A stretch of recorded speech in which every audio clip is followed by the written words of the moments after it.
I'm going to share a bit more about body image today because this is a big subject when it comes to talking with my clients, but it's also something I had my own journey with. And only just today, actually, I was talking to a client who's going through a similar struggle and talking about how it used to affect me.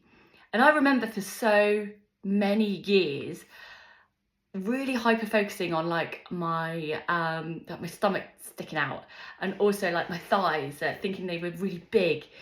And even though I had all my issues around food when I was highly restrictive and I got really thin, I still thought those bits stuck out, and I still thought my thighs looked big. And I think we can get really wrapped up and, like, I guess, obsessive or hyper focus on these certain areas. And whenever we look in a mirror, that's the thing we zoom in on, and that's the thing that we like tell ourselves how awful it is. We compare it to others around us. We're like looking at my stomach, looking at another woman, another person around you. Same with your thighs or whatever part of your body that it just happens to be.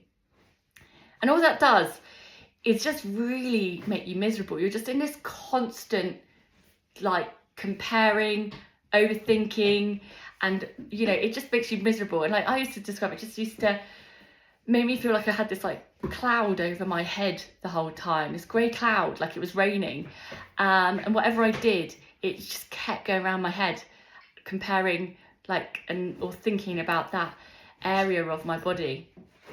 But one of the big things that changed that, and I was saying this to my client actually, rather than hyper focusing on certain areas of my body, I started to look at my body as a whole. So how, like, looking at actually what this body has done for me, what all the incredible things that it allows me to do. And I'm not saying that this is something that just happens overnight, that suddenly you start thinking this way and it all changes. No, it's a thing that we have to constantly challenge.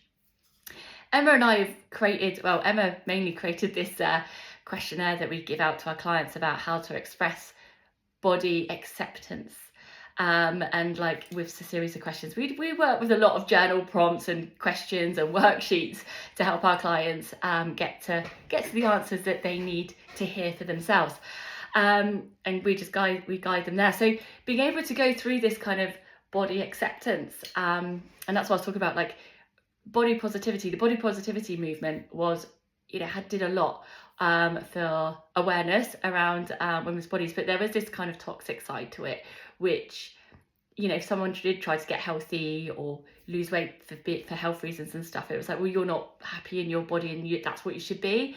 But this is where the body acceptance comes in, and I do feel there's nothing wrong with changing your body to make it healthier and happier and more content. And when I started to do that, rather than focusing on skinny, that really helped me as well, by looking how strong my body was. Like I said, one of my problem areas was my thighs, and thinking I needed a thigh capper, they needed a gap, needed to look a certain way. And when I started looking how strong they were, like, wow, look what I'm lifting, look what I'm doing on the leg press, blew my mind that I could ever do those kind of weights. I really had this appreciation for what my body can do, what it allows me to do, and what it's done for me throughout my life, which is incredible. So I think, like, obviously the theme this week that I've been talking about is why we feel this kind of disconnection from our bodies, or why we talk so badly about our bodies and put ourselves down.